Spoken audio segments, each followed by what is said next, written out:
वो बच्चियां जो गंदी गंदी गालियां मार रही थी अपने देश के सम्माननीय पंतप्रधान मोदी जी को, ये संस्कृति है हमारी। संस्कृति नहीं है। देखिए, ये जिमी गोंसाल्विस को ना हम लोग पूछते नहीं है, वो एडवोकेट है, उसको बोलने की तमीज नहीं है। और वो कैसे बोलता है, हकला के बोलता है, हकला करते नहीं है। इनको आरक्षण के बलबूते पे एडमिशन मिलता है और ये आगे जाके ऐसे डॉक्टर बनते हैं कि जिनको मालूम नहीं है कि किडनी निकालनी है तो ये लीवर को का ऑपरेशन करेंगे।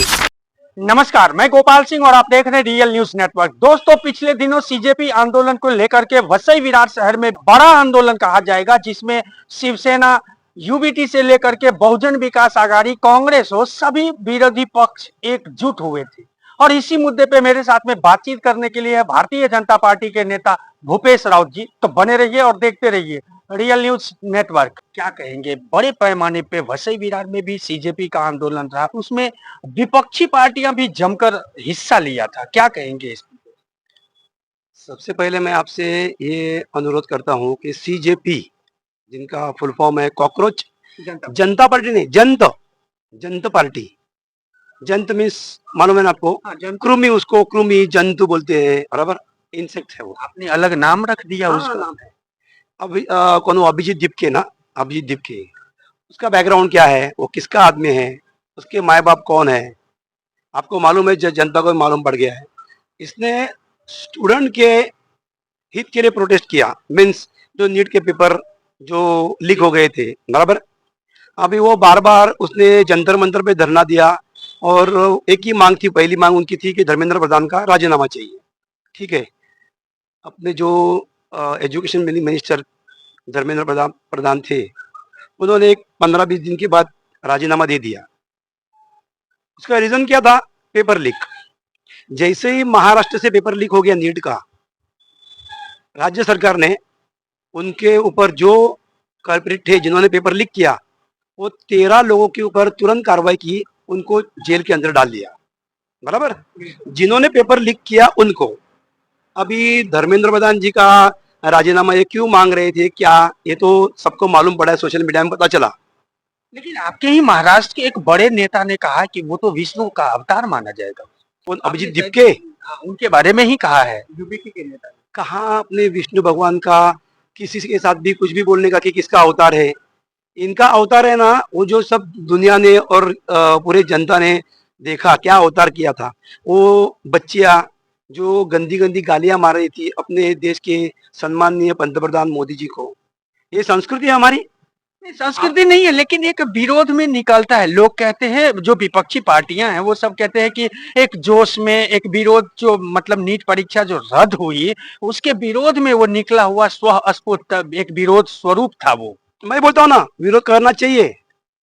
जो यूथ है, अगर पेपर लीक हो रहे बार बार तो विरोध करना चाहिए, लेकिन जो प्रोटेस्ट करना है आपको, जहाँ पे भी जंतर मंतर हो, किधर भी हो, तो उसको शांतता के यानी शांति में करना चाहिए। ये जो प्रोटेस्ट था उसमें ये लोग ने, बाहर के कितने लोग आए थे, गुंडे मवाली, हिस्ट्री शीटर कितने थे, ये तो आपने देखा, बराबर। गवर्नमेंट ने उनको जानकारी दी, उनके ऊपर एफआईआर हो रहे हैं। जो जो बच्चे आए थे, बराबर, नीट छोड़ के, अरे जितने इतने बच्चे आए थे उनमें से बहुत लोगों को तो नीट का फुल फॉर्म भी नहीं मालूम था। बोलते हम लोग नीट का एग्जाम दिया, नीट का एग्जाम दिया, तो उसका फुल फॉर्म नहीं मालूम आपको। आप यूथ हो और इतनी गंदी गंदी गालियां मोदी जी को, कितनी गंदी गालियां देखी आपने? हाँ, ये यूथ नहीं है। जो यूथ है ना, उन्होंने वापस एग्जाम दी और अच्छे मार्क्स लेके पास हो गए वो लोग। अभी भी वसई विरार में विरोधी पक्ष है, वो भारतीय जनता पार्टी को बार बार इस मुद्दे पे घसीट रहे हैं, आप क्या जवाब देंगे? वैसे बिहार के विरोधी पक्षों का तो हम लोग कुछ बात नहीं करेंगे। जो जो क्यों बात नहीं कर? अरे जो जो लोगों ने प्रोटेस्ट किया, यानी मीन्स बीजेपी के अगेंस्ट में किया, उनका खुद का क्या है? जिन्होंने किया उनके कॉलेजेस है, उनके कॉलेज में कितने लोगों ने क्या क्या किया, कितने कांड हो गए, तो अभी क्यों पत्रकार परिषद ने ली? बच्चों के हित में नहीं, बीजेपी के विरोध में ये सब जो जमा हो गए थे ना, ये खाली बीजेपी के विरोध में। और कोई कोई तो आरएसएस को गाली मार रहे हैं, अपने मिलिट्री को गाली मार रहे हैं। क्या चल रहा है ये सब? ऐसा ऐसा वसई विरार में जिस तरह से विरोध हुआ, जैसे कांग्रेस के नेता हो, उन्होंने आगे बढ़ के बहुजन विकास अघाड़ी के भी जो दूसरे पंक्ति के नेता है क्षितिज ठाकुर जी, उन्होंने भी उस विरोध में शामिल हुए थे। जिमी गोंसाल्विस है, उन्होंने तो अब भी एक बीड़ा उठाए हुए हैं कि भारतीय जनता पार्टी को नकारा समझा जाए। देखिए, ये जिमी गोंसाल्विस को ना हम लोग पूछते नहीं है, वो एडवोकेट है, उसको बोलने की तमीज नहीं है। वो लोग कैसे बोलता है, हकला के बोलता है, हकला के। आपने उसका कभी देखा है कैसे बोलता है वो कभी हितेंद्र ठाकुर को गाली मारते हैं, कभी राजीव पाटिल को बोलते हैं, अभी उनके साथ में खड़ा है। और ये जो कांग्रेस वाले हैं ना, ये इनको यूथ से कुछ लेना देना नहीं है। इनका मेन एजेंडा है FCRA।